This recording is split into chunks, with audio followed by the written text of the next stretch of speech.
welcome, welcome. Alors, je voulais vous faire une vidéo. Je vous ai parlé et surtout, Coco en a parlé dans une vidéo, vous savez, des problèmes de ces taxes à 3 euros qui nous pourrissent la vie. Parce que vraiment, c'est fait par des personnes qui, je sais pas, doivent vivre dans une autre planète, doivent penser que tout le monde peut se payer des choses chères, que tout le monde aime dépenser de l'argent. Pardon, qu'il n'a pas, et que si on achète sur Temu, sur AliExpress, sur Shein, c'est vraiment par pur plaisir dans la volonté de nuire à notre pays. Je suis désolée, mais je trouve ça juste. Cette taxe est insupportable. Cette taxe est insupportable parce qu'elle est injuste. Elle est injuste parce elle touche tout le monde sans discrimination, sans distinction, pardon. Et c'est juste une honte. Et elle a été votée par des lobbies de commerce et de grande distribution. Je rappelle quand même que la grande distribution s'est développée en France, en Europe et dans le monde, au détriment des petits commerçants.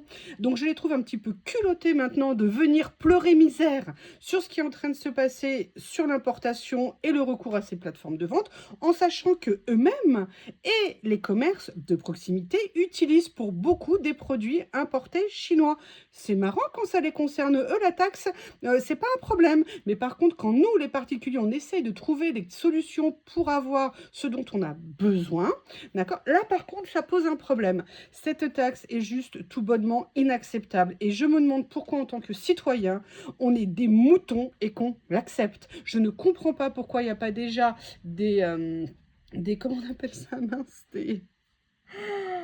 des signatures, Ah, vous voyez ce que je veux dire, partout dans l'Europe, pour dire mais stop, stop, arrêtez cette taxe, c'est juste pas possible. Alors peut-être parce qu'elle n'était pas encore entrée en vigueur, mais si vous voulez, c'est pas normal, il ne faut pas laisser faire. Alors suite à ça, si vous voulez, j'ai été en fait exactement, quand Coco m'en a parlé, bah, tout de suite je suis retournée sur le site Temu et j'ai regardé le panier que j'avais de côté, j'ai sélectionné des choses que je voulais en plus me commander, j'aurais dû les commander il y a 3-4 jours, hein. Et si vous voulez, effectivement, pour un panier d'une vingtaine d'euros, je me suis retrouvée avec 26 euros de taxes. Parce qu'en fait, j'avais... alors, non, je me suis retrouvée avec 22. En plus, c'est 3 euros, mais qui deviennent plus que 3 euros à cause du change. Enfin, c'est n'importe quoi. Bref, j'avais 7 articles différents et je me suis retrouvée avec 24 euros de taxes. Mais 24 euros de taxes, pas sur des articles qui valaient une fortune, sur des articles qui valaient 1,50 €, 2 euros. Donc, vous vous trouvez à payer des taxes pour des choses qui sont plus chères que le prix que vous payez l'article.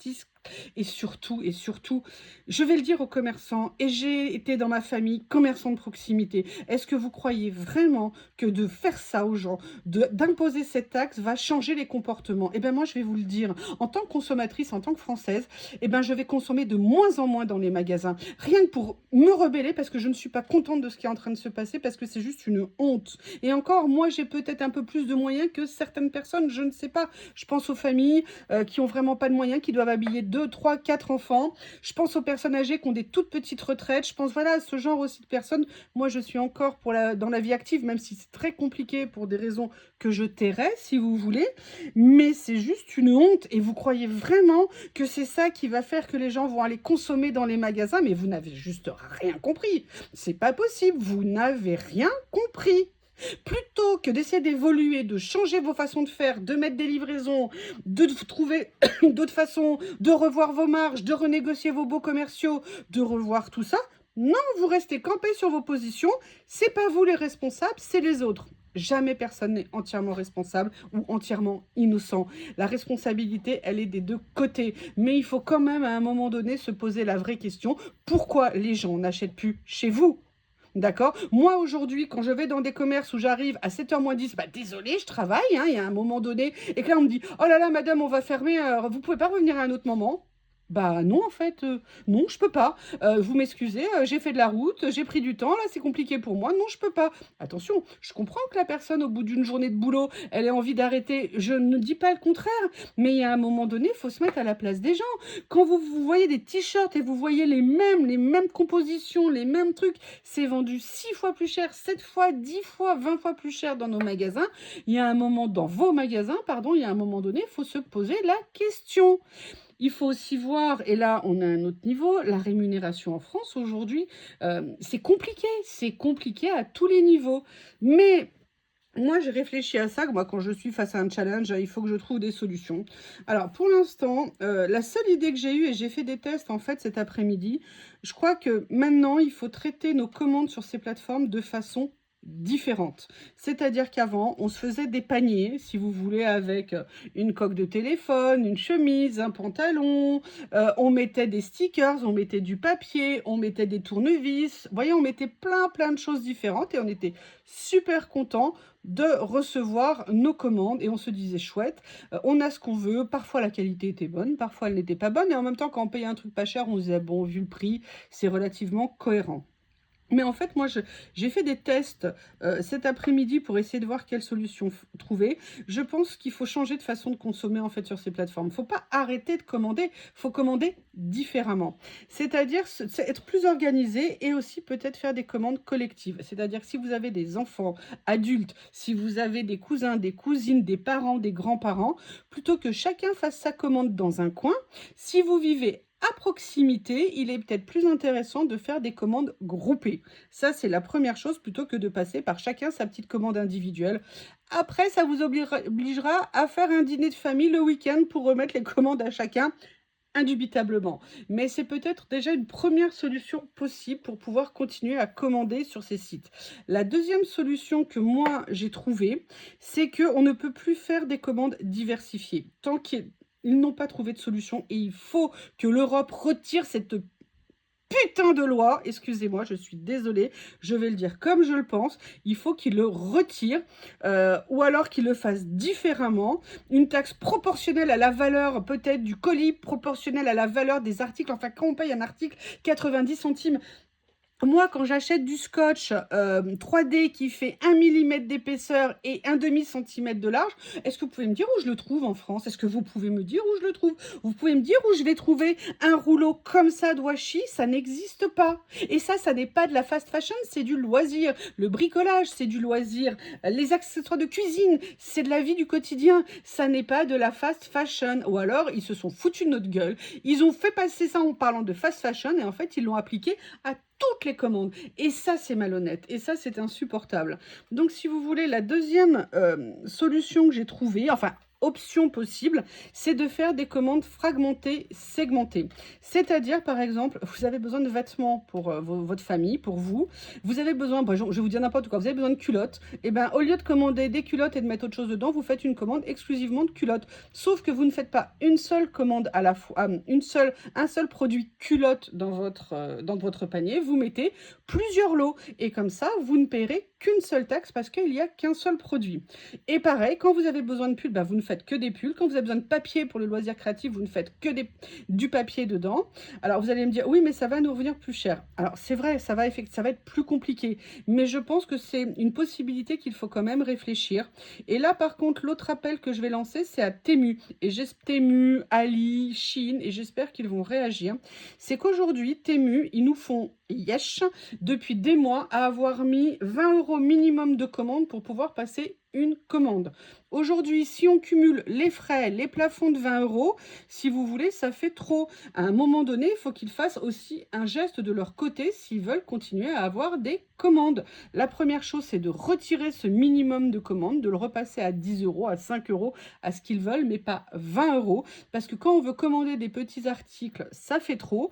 Et je suis désolée, effectivement, moi j'ai constaté, tout comme Corinne, ces derniers temps, j'ai trouvé que les prix sur Temu avaient beaucoup augmenté. Moi, je suis désolée, ça peut pas être des deux côtés, hein. Ils peuvent pas augmenter en prévision des ventes, de moins de ventes qu'ils vont faire, et en même temps appliquer les taxes comme l'Europe le veut. Donc, au moins qu'ils n'augmentent pas les prix, voire qu'ils les baissent un peu, comme ça chacun paye sa part, mais surtout qu'ils enlèvent les minimums d'envoi pour qu'on puisse compenser ce problème et fragmenter nos commandes. Alors, bien sûr, si on doit faire, moi, je sais pas, 5 commandes par 10 € pour avoir les frais de port gratuits, mais qu'à chaque fois on ne paiera qu'une taxe, mais en mettant plusieurs articles de même catégorie, vous allez me dire, c'est la même chose que si on fait une commande d'un coup. Mais pas tout à fait. Pourquoi pas tout à fait? Parce que, imaginons, nous sommes le 1er du mois, vous faites votre commande, vous mettez 7 articles de types différents dans votre panier, vous allez payer à peu près 23-24 € de taxes. Oui, parce qu'en fait, c'est pas 3, hein, ils ont trouvé le moyen pour les augmenter. Alors que si dans le même mois, vous faites, sur 2 mois, vous allez faire: «Allez, je commande plusieurs chemises d'un coup, plusieurs pulls d'un coup, mais des commandes séparées, une commande de loisirs créatifs où je vais mettre tout ce qui est stickers d'un coup pour éviter de mettre, d'avoir plusieurs fois la taxe». Aussi, petite remarque, plutôt que de mettre des codes ou des catégories différentes, un sticker, c'est un stickers. Qu'ils soient en rouleau, qu'ils soient en indépendant, qu'ils soient dans un carnet de stickers, ça reste des stickers. Peut-être qu'ils doivent aussi revoir les nomenclatures de chaque produit pour éviter une taxation supplémentaire.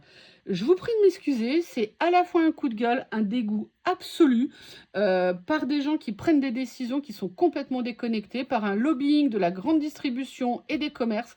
Et attention, ne croyez surtout pas que je ne comprends pas la souffrance des commerces. Je vous promets, je la comprends et je l'entends. Et c'est désespérant quand on est dans les petites villes. Moi, je suis en zone rurale où on voit des commerces qui ferment. Mais le problème, c'est qu'on ne peut pas mettre l'entière responsabilité sur les autres et on ne il faut penser que, il faut se poser la question, est-ce que les gens, sous prétexte qu'il y a des taxes, ils ne vont plus acheter chez vous? Moi, je suis désolée, mais dans 99,9% des cas, les gens ne viendront pas plus acheter en magasin.